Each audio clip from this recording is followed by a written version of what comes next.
శ్రీమాత్రి నమః. ఈరోజు వచ్చేసి గరం మసాలా పౌడరు ఎలా చేసుకోవాలో చెప్తానండి. కూరల్లోకి కానీ చికెన్ మసాలా చికెన్లో కానీ మటన్లో కానీ ఎందులోనైనా సరే వేసుకుని మనం వాడుకోవచ్చండి.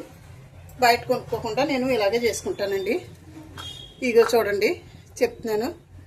ఇదిగోండి పలావ్ పువ్వు, అనాస పువ్వు అంటారు కదా, పలావ్ పువ్వు, చెక్క, లవంగీలు, యాలక్కులు, చిన్నది జాజికాయ ముక్క, ఇంకోండి మరాఠీ మొగ్గ, ఇవన్నీ వేసుకుని మనం దోరగా వేయించుకోవాలండి. వేయిస్తాను చూడండి.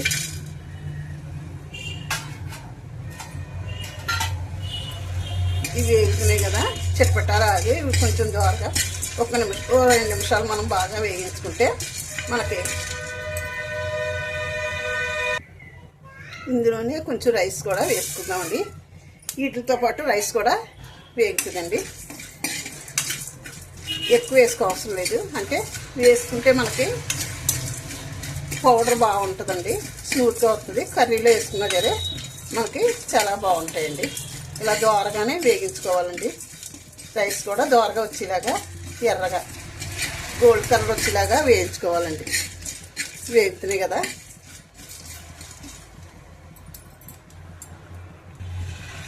ఇదిగో చూడండి ఈ విధంగా వేగాయి. ఇవి ఒక బౌల్లో కలసలో తీసుకున్నానండి, అంటే చల్లారుతాయనండి. ఇప్పుడు ధనియాలు కూడా వేసుకుందామండి. ధనియాలు కూడా వేయించుకున్న తర్వాత మనం జీలకర్ర కూడా వేయించుకుందామండి. ధనియాలు కూడా కొంచెం బాగా వేగితే మనకు పౌడర్ మెత్తగా వస్తుందండి.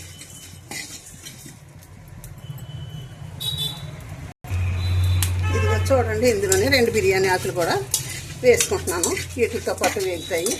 వేగిపోయండి ధనియాలు తీసేసుకుందాము.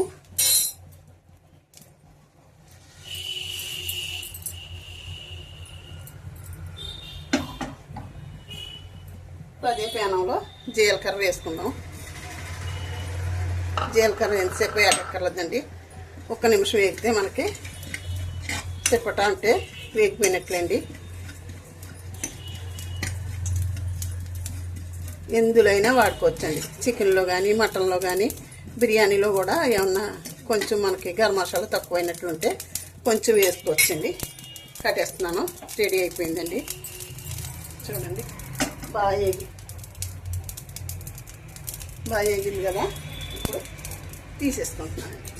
ఇవన్నీ ఓ 1/2 గంట సేపు చల్లారిన తర్వాత మిక్సీ పట్టేసుకుందామండి. ఏంటి చూడండి, ఇది చల్లారిన తర్వాత మిక్సీ పట్టుకుందాం. ఇదిగోండి మిక్సీ పట్టుకున్న తర్వాత ఈ విధంగా వచ్చిందండి పౌడరు. ఇలా మెత్తగా పట్టుకుంటే మనం దేంట్లో అయినా సరే వాడుకోవచ్చండి. మనం బయట కొనుక్కోని అవసరం లేదు. చాలా టేస్టీగా బాగుంటుందండి. ఇలా సొంతంగా చేసుకుంటేనే మీకు చూపించడం కానీ గిన్నెలో తీస్తున్నానండి. గాలి చల్లని డబ్బాలో పెట్టుకుంటే చాన్నాళ్ళు మనకి నెలకు ఒకసారి ఇలా చేసుకుంటే సరిపోద్దండి. గరం మసాలా పౌడరు చాలా సూపర్ ఉంటుందండి.